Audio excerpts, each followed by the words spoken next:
Welcome back, everyone. Lycan here with episode 3 of my music making class, and today's episode is focused on writing bass lines. There's a lot of different ways to go about this, so buckle in.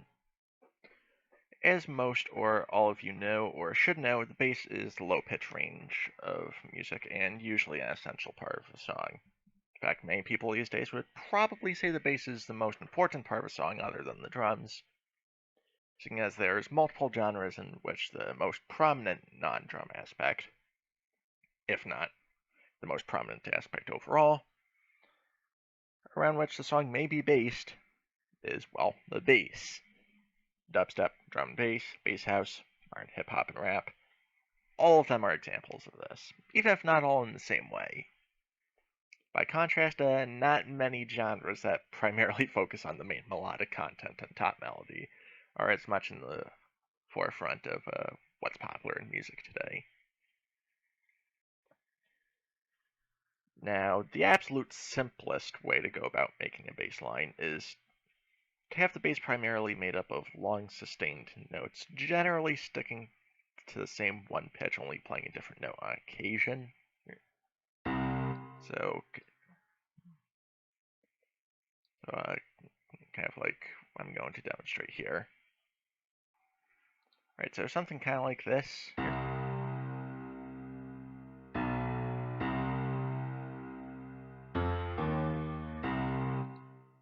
I know that's not exactly an example that you would actually find getting used, but you get an idea of like the simplicity of it. Right? In case you'll see that kind of simplicity, but sort of similar style to that. In your stereotypical SoundCloud mumble rappers songs here. Usually played on an 808 as opposed to a piano like I used in that example. But that's low quality and low effort, even for them. Now another simple approach to bass lines is to just sustain the root notes of the chords being played. Something to the effect of this.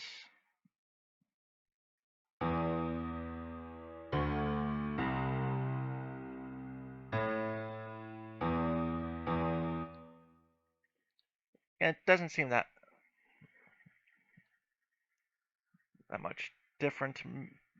Main thing being that this particular bass style isn't as likely to stick to primarily the root of the scale. So, for example, the bass line you're seeing on the screen right now was made in E minor.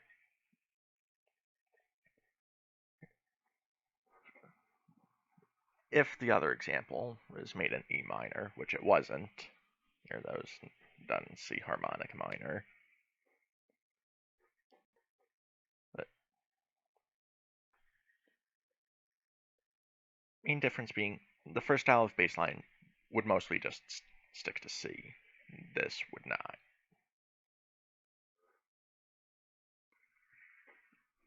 In any case, this particular kind of bass line, you'll see this in some songs, like, for example, Nathan Ingall's, or DJ Nate as you may know him. He used this in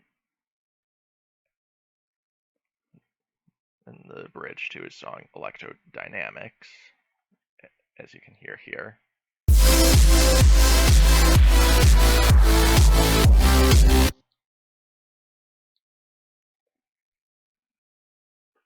Again, this is effectively just what EDM and maybe some other genres have, as they are equivalent to the first simplistic bassline style that I made reference to.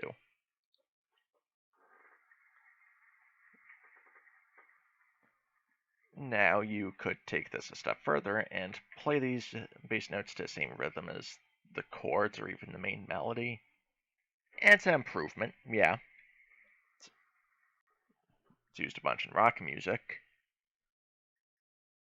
But there's some more approaches, a bit more stylized to certain genres that can be used as well. Here, while I did cite that first example as being popular in rock, is not exactly as stylized. That you can find that in basically any genre, whether it fits it or not. But much like I was just describing a moment ago. Here are the first two examples, those as well. You can find that in basically any genre, whether it fits or not. Anyway, so the first of these, shall we say, more stylized bass lines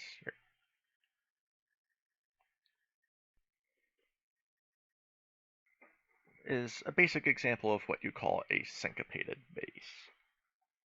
So here, the bass is going to be playing eighth notes on the beat.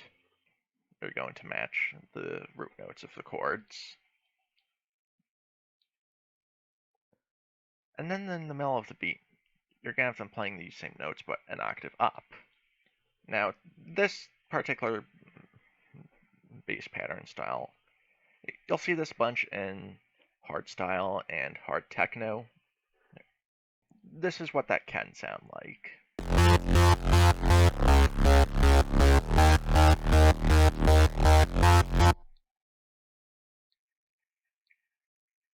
It's not the best example, but it's an example.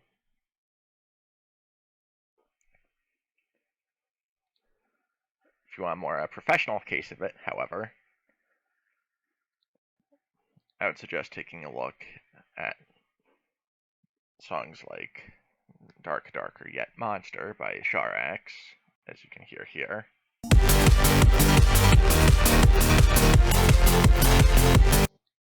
Now, straying away from electronic music for a moment, you can also use a different style of syncopated bass, which is known as the Alberti bass. And this does not just stick to the root and the eighth, like the example I just gave. In fact, it uses your standard notes of the triad, the first, third, and fifth. Inversions are acceptable and even recommended if you're going to go this route, but I'm not going to be doing that in my demonstration here. Every odd-numbered beat, stay on the root, right?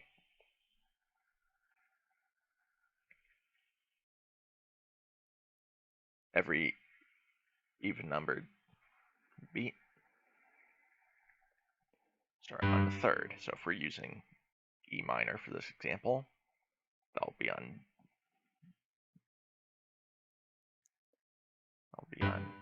G.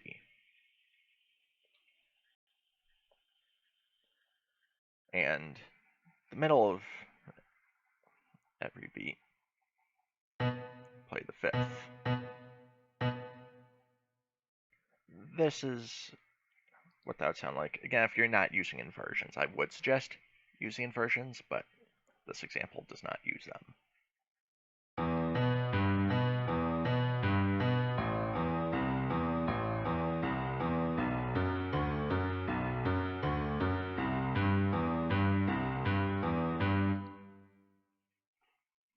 Just an example.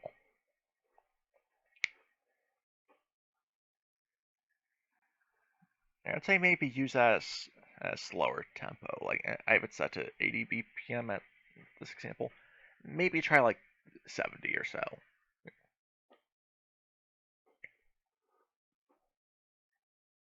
You're not really going to see this much in electronic music genres, but For any of you watching who are familiar with Johnny Cash, I would assume at least some of you are. If not, please look into him. Some of his songs use bass lines similar to the Alberti bass style.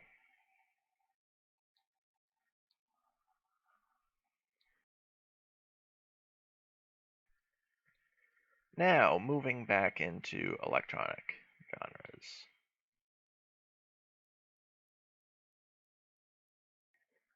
We have the rolling bass. Now, typically this is just 16th notes playing the root note of the chord. Again, sticking to that same E minor progression that I've been using.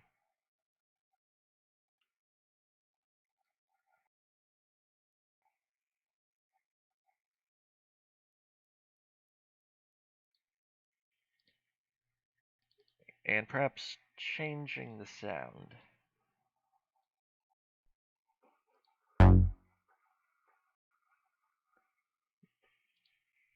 Lastly, apply some sidechain.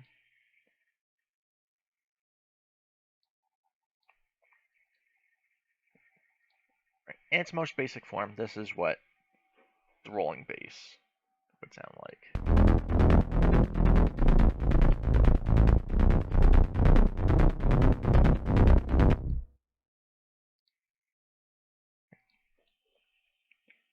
You're going to see this style of bass line used a lot in synthwave, techno, and trance music.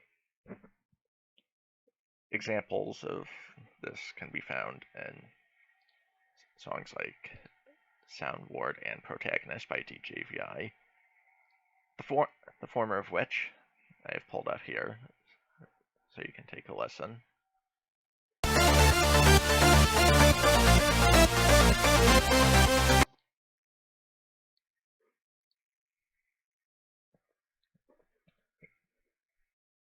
Now, there's often some variation in how rolling bass patterns are made. Like, for example,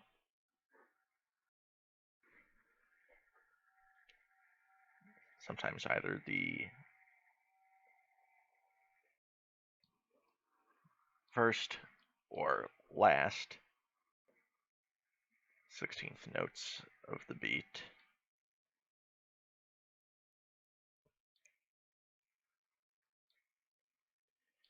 are cut out. For clarification, that is not going to alternate, just so we're clear. You pick one of those two routes, you stick with it. So for example, this is what it would sound like if you cut the first from each beat.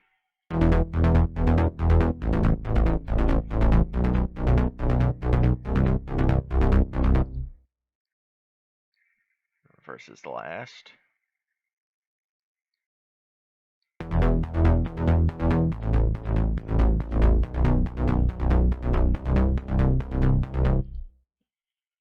Personally, I advise cutting the first instead of the last, but you do you.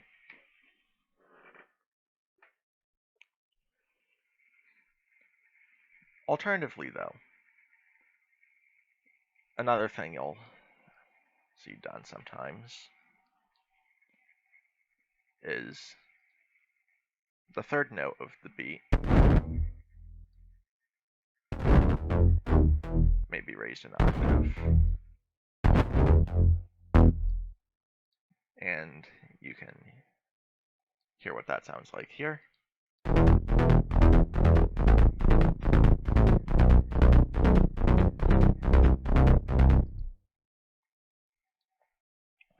Just to give you an idea.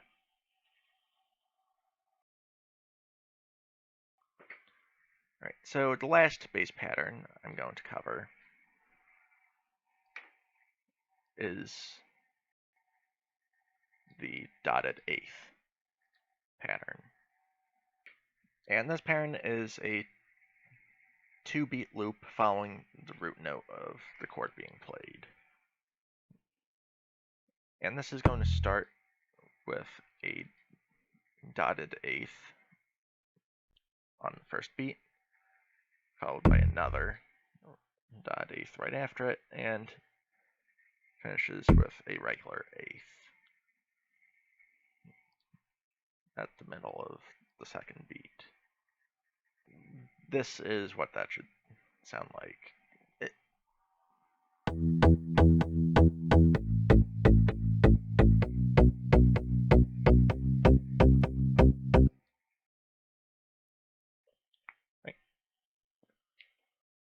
And you'll hear this pattern more often in house music than any other genre.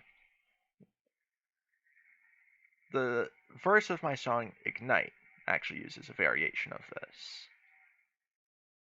What I did with Ignite is I split the second dot eighth, so it's a 16th followed by another normal eighth. This is what that comes out sounding like.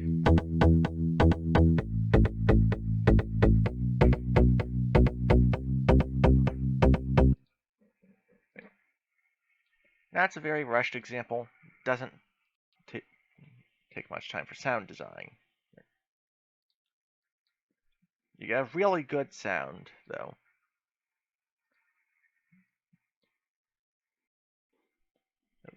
Again, ideally a slap-styled bass. And this is what that will come out sounding like. Again, citing Ignite as the example.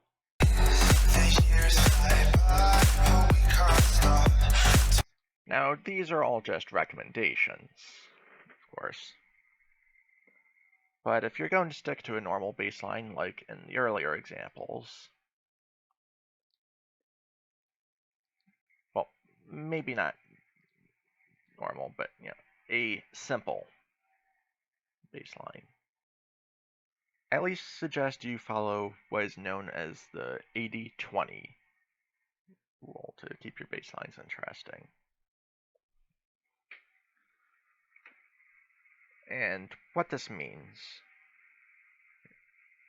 is roughly 20% of your notes should not be on the root note. Or if you can help it, maybe try the off the 3 notes of the triad as a whole, if you're feeling a bit more daring. And to give you an idea of what I'm talking about here, so again, let's say you're on a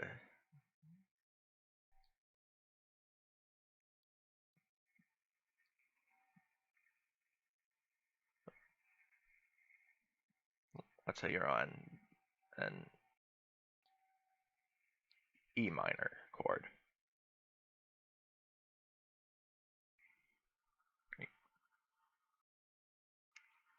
In this example, this is stretching for 2 measures. Just to make this example a bit easier to understand.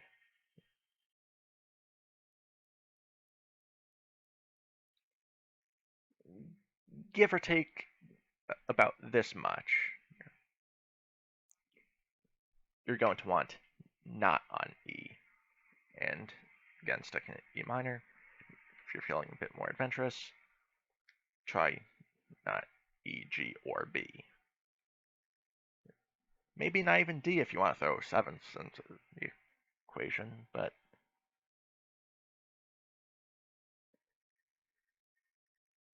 it's a thing you can do.